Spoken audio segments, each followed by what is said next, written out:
Hey folks, Lucas Welsh here, and today we're digging into this old acoustic guitar, and I've never had one of these in the shop. This is the first one that's come across my hands. I'm kind of excited about it actually, and if you know what the shape of this headstock is, then you know what I'm talking about. Stay tuned, we're going to get into it here.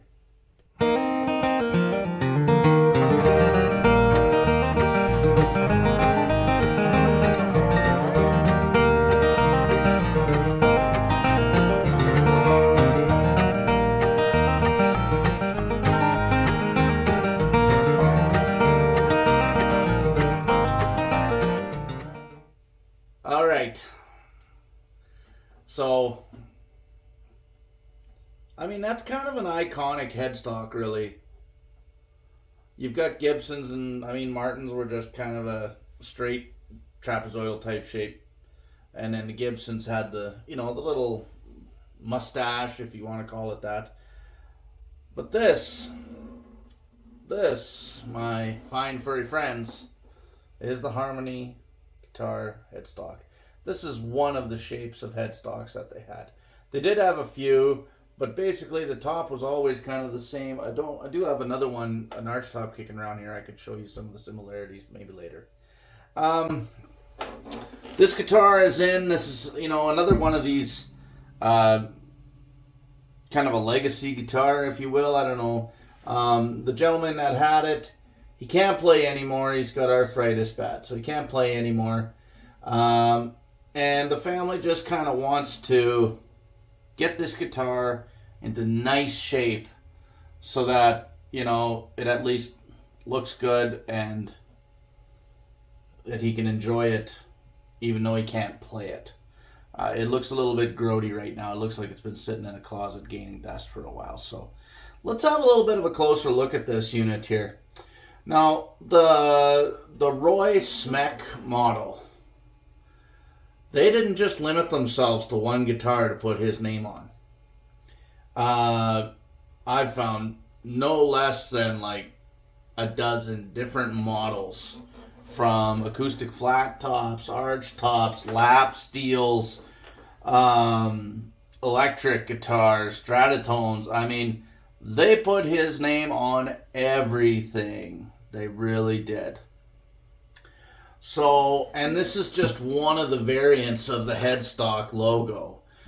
This is actually a little less common than some of the other ones I've seen. I'll try and put a picture in here for some of the other types of headstocks that I've seen from Harmony.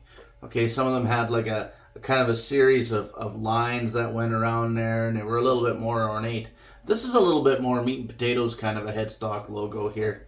And that's just what it is. I'm going to take this string off before I poke myself in the eye with it. Yeah, who needs the eyes anyway? So let's have a look at the first kind of the negative sides of this guitar here. Right off the hop, we got a nasty crack on the side here. It's not level.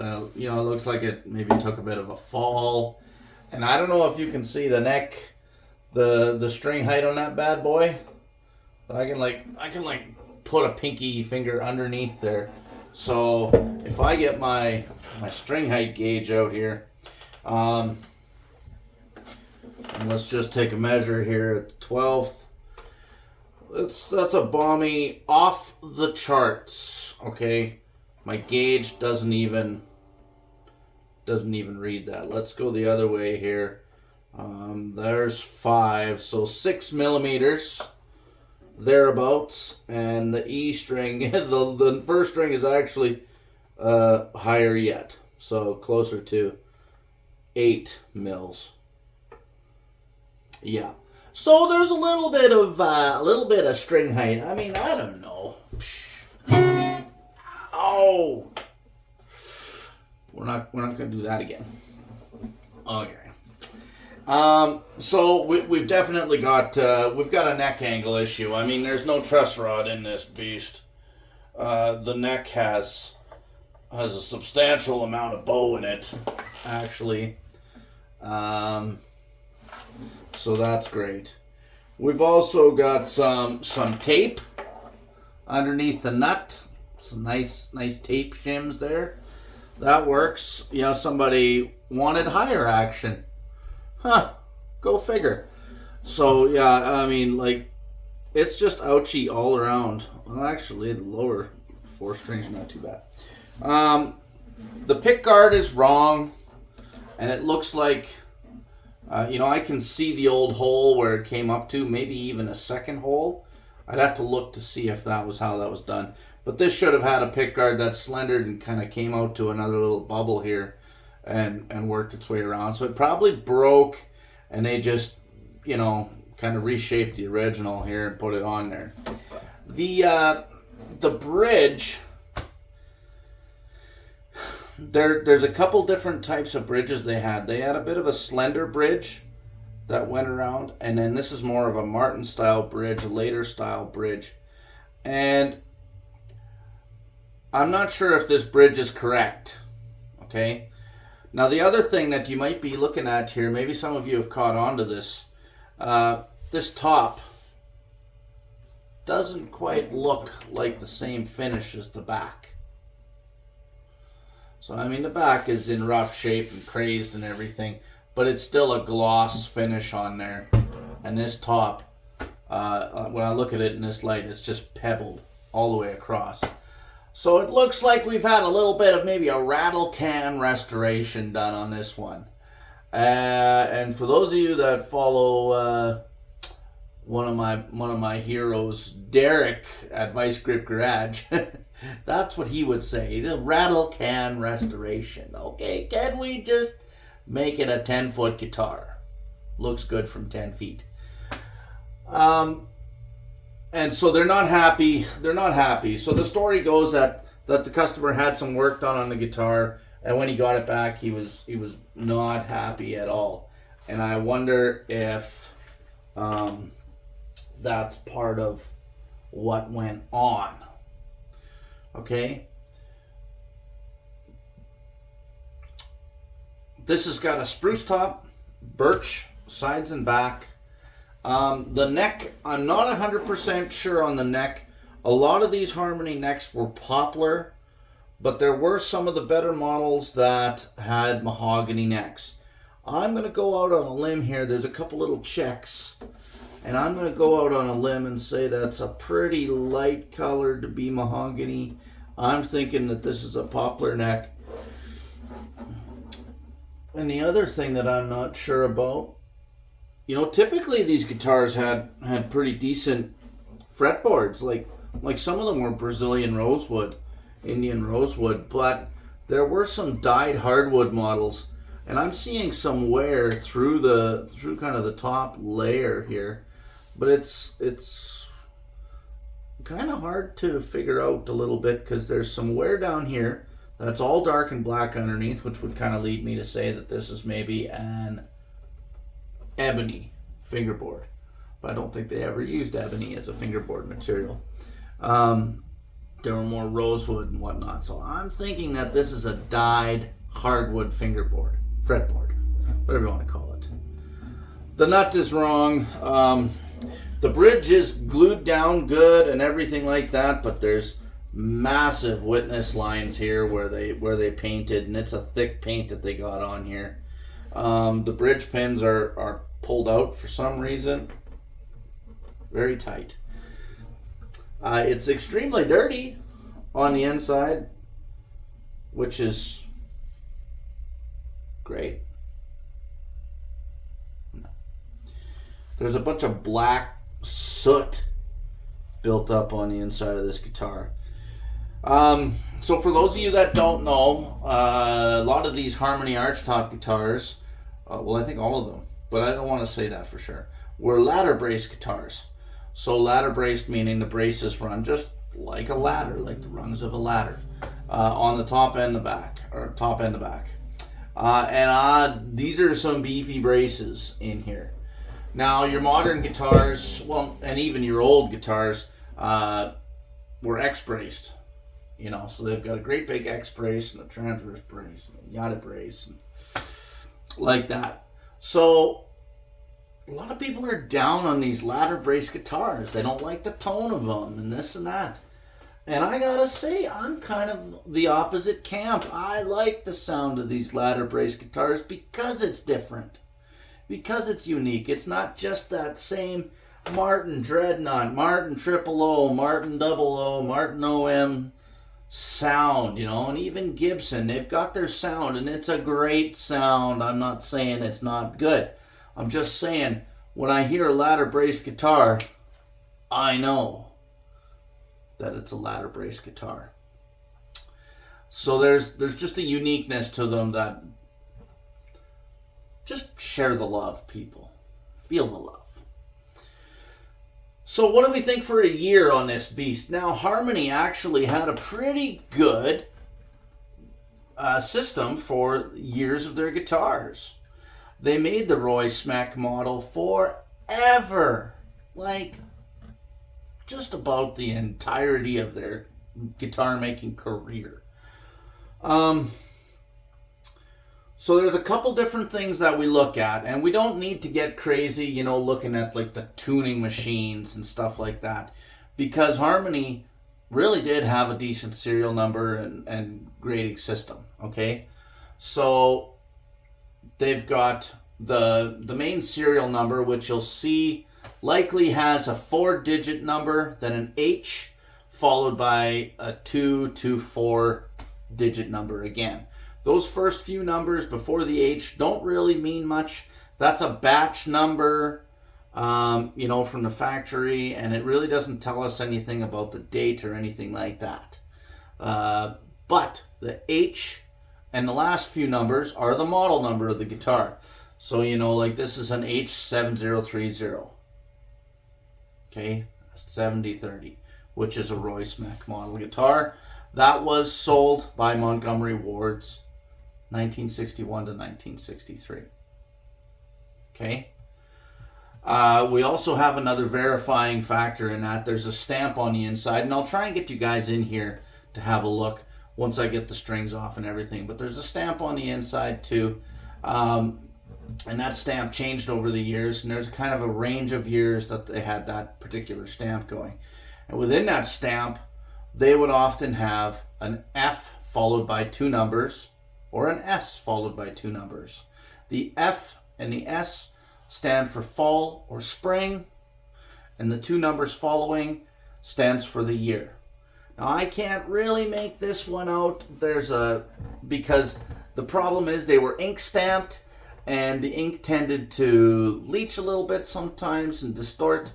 I'm pretty sure I can make out that it's a something 1. So I'm gonna, and the first one looks nothing like an S to me. If anything, it looks more F to me. So I'm gonna say that this is a fall 1961 Roy Smeck model guitar. At the end of it, there's the F61, and then there's 2 letters, 2 initials. JS, I do believe, is what it says. And what's generally accepted is that JS was the initials of the individual that inspected the guitar. So that's what we'll go. And then underneath that, it's made in USA, and there's no box or nothing around it. It's just open lettering. And so they use that open lettering system from 1959 to, 1973 or something like that. And before that, there was variations of that. Some had boxes around, double boxes, circles. You get the idea. And you can look this all up online. It's pretty easy to find. But Harmony guitars are actually relatively easy to date, which is a great thing. So, other than the terrible neck angle, the bad nut, the terrible rattle can restoration, and the bad crack, the guitar's all there. It needs strings, a setup. You know, I'm looking at the frets, and I'm even going to myself, you know what? The first few frets are a little bit, you know, they've got a little bit of grooving going on, but there's lots of meat there. There'd be nothing wrong with doing a little bit of a cleanup on the frets and a go. Now, the other thing that's going on here is we've got a tremendous amount of relief in the neck, and that's not a good thing. So what we're going to do here is we're going to take these strings off, and we're going to see what's going on. Something else that I noticed is somebody got a little bit creative and put a bolt into the post there. We've got some bridge pins that are pretty firm in there. It's like somebody couldn't get the strings in there. So what we're going to do, we're not reaching for pliers, not yet. We're going to see if we can push that string down a little bit and pop that bridge pin loose. Those bridge pins don't even fit. Oh my goodness. Oof. Oh no. This might be the worst. The worst. Bridge pins I've ever seen. We have to really stuck. So did you see what I did there, folks? I didn't reach for the pliers. Nuh-uh. No pliers for this cowboy. We just took an extra 2 seconds and pushed the string down. Here's a handy trick that I picked up. I can't remember where I even picked this up. My mirrors are awful. Like I should just get a new piece cut. But I went to my local glass shop where they do windows and such, and I said, hey, can you cut me 3 pieces of mirror? 3 inches wide or whatever it is, and 8 inches long. Yeah, sure, they said. And you just take some good tape them apart. They'll slide into a guitar.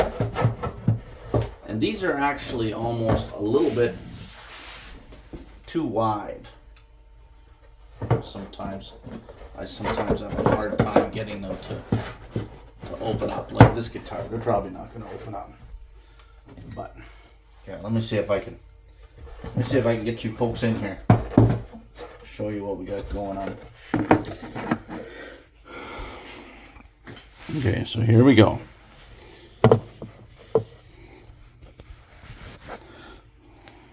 Bear with me here, okay, what you're looking at through the sound hole in the back here is actually right underneath the bridge here. Because you're reverse, you're looking at the bottom side of the top of the guitar. Now, I want to point out a couple things to you here. You see that little hole over there? And that little hole over there. Those are where there was a bolt from the original bridge that went down through. So this is most definitely not the original bridge here. The original bridge would have been squared off like that. Would have been squared off, and it would have had 2 little dots, and under those dots would have been hiding a bolt. And that would have been 2 reasons for easy locating during manufacturing, and just for a little bit of extra strength. I've done lots of those bridges. Not a big deal. But this is the wrong bridge. We'll check the location of that bridge yet too. So let's look the other way here, Val, for a second. I'll show you the remnants of the numbers. So this number down in here is barely readable, but that's a 203 or a 283 or 293, and then there's an H and a 7030. Now I can barely make that out. And then over here, this is what I'm talking about with the this is actually probably more important than the model number, because that gives us the date and everything. And on the bottom side that says Made in USA. Made in USA. And then that, I'm believing, is an F61 with a JS. Now, take it for what you will. It's a little bit difficult to discern and decipher, and that's all there is to it. Now, this guitar needs a lot of work. Okay, there's no getting around that. Problem is that the guy that owns this guitar can't play it.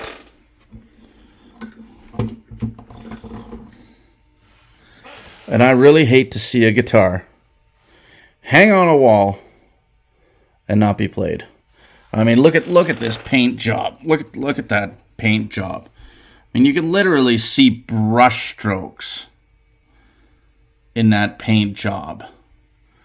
I mean, they didn't even rattle can it. They brushed it on. This guitar is savable. Okay? Is it cost effective? Probably not.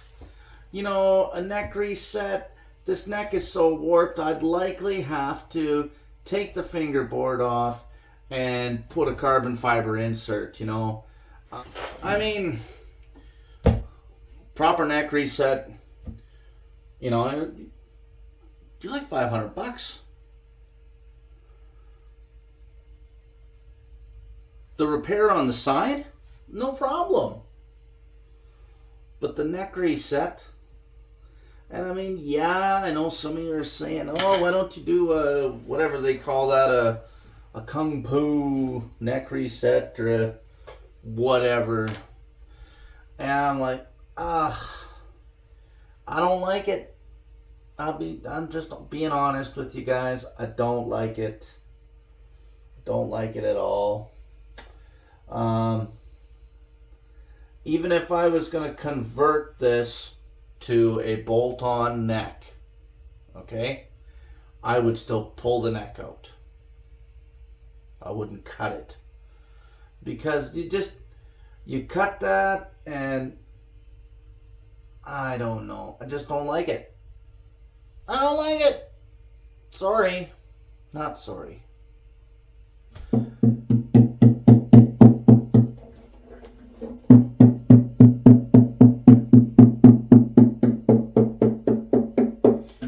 There's a loose brace in this thing. I think we're solid that way. But this paint, the top of the paint, what can we do with that thing? Do I strip the top? Strip the bridge off? Put a period correct bridge on? Refinish the top black? Go all out? Do the whole thing? I mean, that's serious time, serious money, investment.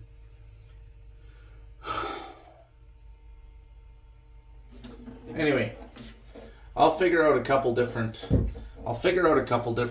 options of how we can go with this, and I will talk to the customer and see what they say and see really how far they're willing to go with this unit, and then we'll have a better idea what's going on. Alright, so hey, thanks for watching.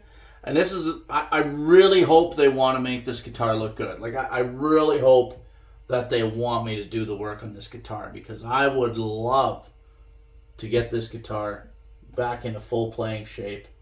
I'm into it. I'm totally into it. Even if it didn't play super well, you know, up the neck. But if the cowboy chords, the first 5-6 frets, played, you know, good enough, and I could make it look good, I would go for that already. So, anyway, cheers, folks. Thanks for watching.